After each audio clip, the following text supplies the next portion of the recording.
Selamat pagi, saya akan menjelaskan tentang proses keperawatan komunitas. Jadi dalam proses keperawatan komunitas ada beberapa hal yang akan saya jelaskan.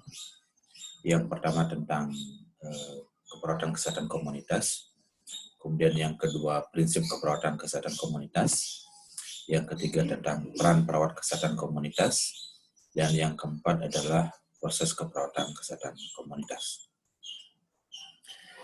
Jadi seperti pada definisi yang kita ketahui bahwa public health nursing atau keperawatan kesehatan masyarakat dikatakan sebagai synthesis of public health and nursing practice.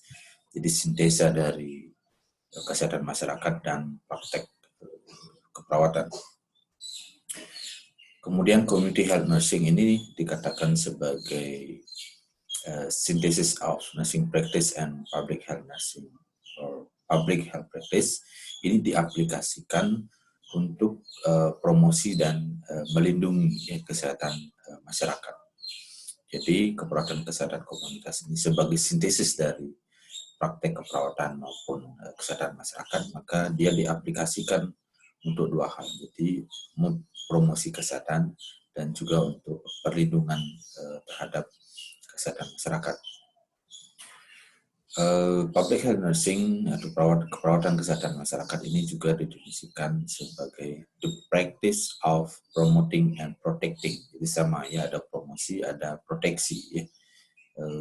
The health of population using knowledge from nursing, social, and public health science.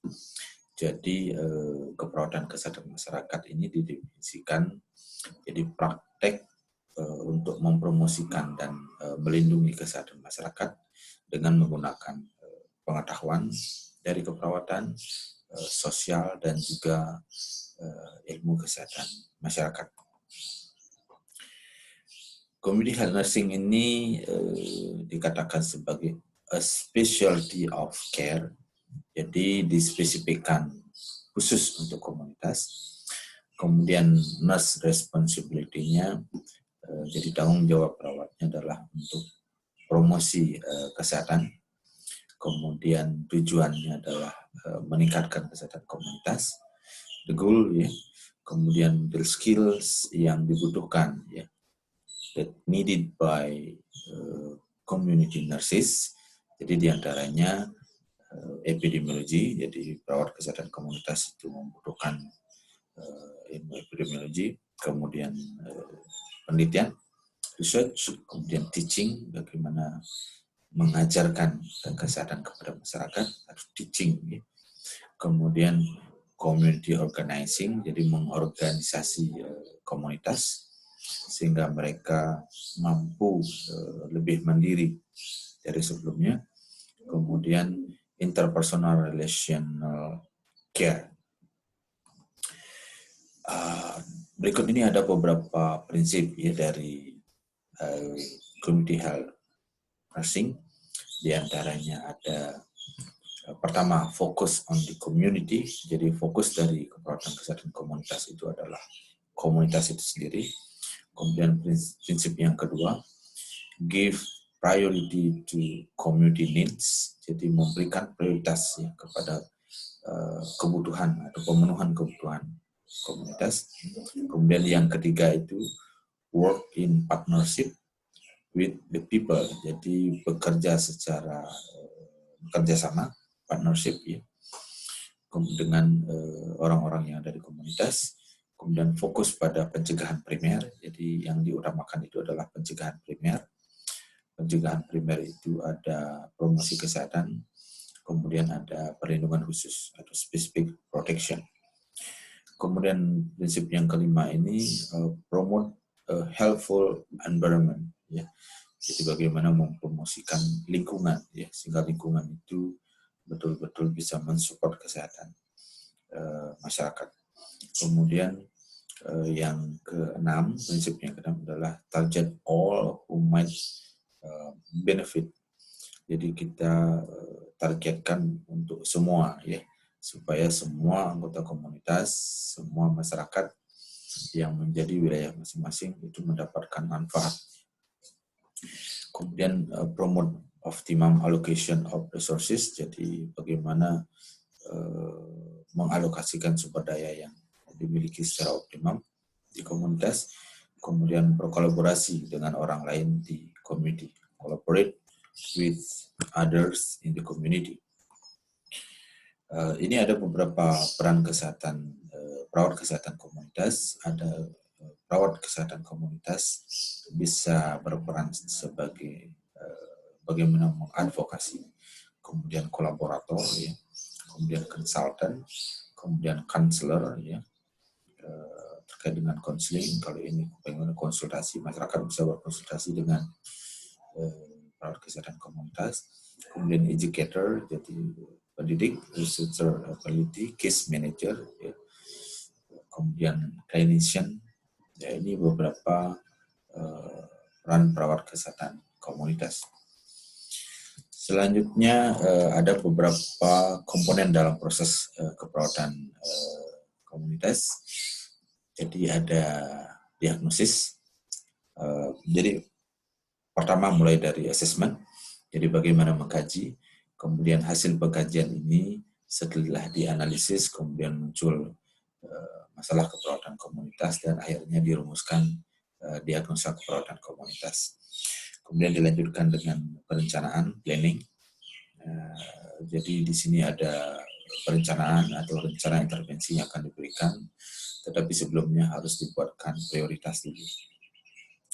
Kemudian diimplementasikan, setelah diimplementasikan kemudian dievaluasi keberhasilannya. Ya, kemudian lanjut lagi balik ke tahap pertama, yaitu assessment atau pengkajian.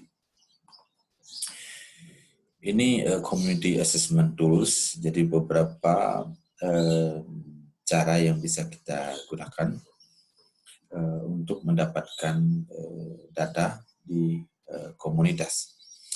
Yang pertama bisa dilakukan focus group discussion atau FGD. Jadi bisa dilakukan untuk mendapatkan informasi atau menggali informasi di masyarakat dari beberapa komponen di masyarakat. Baik itu tokoh masyarakat, kemudian kadernya, kemudian bisa juga dari puskesmas atau puskesmas pembantu yang ada di sana. Ya. Kemudian demographic and epidemiological data, jadi kita bisa mendapatkan data demografik atau data epidemiologis yang ada di komunitas tersebut, apakah itu menyangkut umur, gender, kemudian etnis, dan sebagainya. Ya. Kemudian national and local policy documents, jadi kita juga bisa mendapatkan dokumen-dokumen yang terkait dengan kebijakan nasional atau kebijakan lokal yang ada di komunitas yang terkait dengan kesehatan. Kemudian literature review, kita juga bisa melakukan lead review dari beberapa artikel atau hasil penelitian sebelumnya, atau dari beberapa catatan penting yang ada terkait dengan kesehatan komunitas. Kemudian previous conducted community survey, jadi kalau sebelumnya ada survei, jadi kita bisa gunakan hasil survei tersebut untuk mendapatkan data kesehatan komunitas. Kemudian participant observation, jadi kita bisa melakukan observasi terhadap partisipan tentang apa yang mereka lakukan, perilaku kesehatannya seperti apa, dan seterusnya. Kemudian key informant, jadi kita juga bisa mendapatkan data dari beberapa orang yang kita anggap sebagai kunci atau beberapa orang yang kita anggap memahami betul kondisi kesehatan di komunitas. Kemudian survey of community members, jadi kita juga bisa melakukan survei di masyarakat untuk mendapatkan bagaimana pengetahuan mereka, persepsi mereka, opini mereka, dan sebagainya tentang kesehatan yang ada di komunitas tersebut. Ini sangat umum digunakan. Nah, ini community as partner model, ya, salah satu roda pengkajian komunitas. Jadi ada physical environment, ada recreation, ya, perlu kita kaji. Kemudian pendidikan yang ada di komunitas, safety and transportation, ya, politik and government, kemudian health and social services, communication, kemudian economic, dan seterusnya. Nah, ini beberapa aspek yang bisa kita lakukan pengkajian. Secara detail dia akan seperti ini, Community as Partner Model. Jadi pertama melakukan pengkajian dulu di komunitas dari semua aspek tadi. Kemudian setelah itu, setelah data terkumpul, kemudian dianalisis. Setelah analisis, kemudian didapatkan diagnosa kekuatan komunitas, kemudian dibuatkan rencana, kemudian intervensinya menyangkut 3 level pencegahan, pencegahan primer, pencegahan sekunder, dan pencegahan tersier. Jadi intervensi yang kita implementasikan di komunitas itu harus menyangkut 3 hal ini, apakah itu pencegahan primer, sekunder, maupun tersier. Dan ingat, di komunitas kita selalu lebih mengutamakan primary prevention, jadi pencegahan primer. Nah, langkah terakhir adalah evaluasi. Ini juga menggambarkan bagaimana proses keperawatan komunitas, mulai dari assessment. Kemudian setelah assessment ini, jadi dikaji semua aspek ini, apakah itu lingkungan fisik, sosial ekonomi, dan seterusnya. Kemudian dari sini baru dianalisis.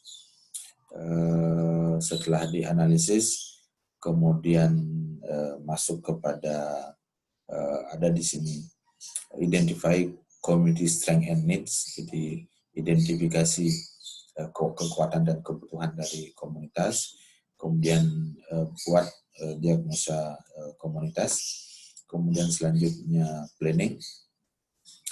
Nah, di sini lebih mengadres health promotion, kemudian intervensinya ada banyak hal yang bisa dilakukan. Kemudian yang terakhir adalah evaluasi. Ini beberapa contoh primary prevention, secondary prevention, dan tertiary. Jadi primary itu health promotion dan specific protection. Jadi 2 hal ini dikategorikan sebagai pencegahan primer. Di health promotion itu misalnya melakukan pendidikan kesehatan atau penyuluhan, kemudian specific protection misalnya imunisasi, penggunaan masker, penggunaan sarung tangan, dan sebagainya. Ini termasuk specific protection. Selanjutnya secondary prevention, jadi pencegahan sekunder. Ini menyangkut diagnosa dini dan prompt treatment, kemudian disability limitation, dan rehabilitation. Di secondary ini ada pencegahan dini, kemudian tindakan yang dilakukan, kemudian pembatasan kecacatan, kemudian di tertiary itu ada rehabilitasi. Diagnosa keperawatan komunitas ini umumnya menyangkut 3 poin penting. Misalnya diformulasikan sebagai risk of, jadi risiko, kemudian among, di sini pada siapa atau populasinya, kemudian related to, ini berhubungan dengan apa ya. Nah, risk of ini yang dimaksud adalah a specific problem or health risk in the community. Jadi masalah spesifik atau risiko kesehatan di komunitas. Kemudian among ini the specific group or population that is affected by the problem or the risk. Jadi ini pada ini maksudnya grup yang spesifik atau masyarakat secara spesifik atau komunitas ya yang terdampak dari masalah atau risiko. Kemudian related to ini maksudnya adalah berhubungan dengan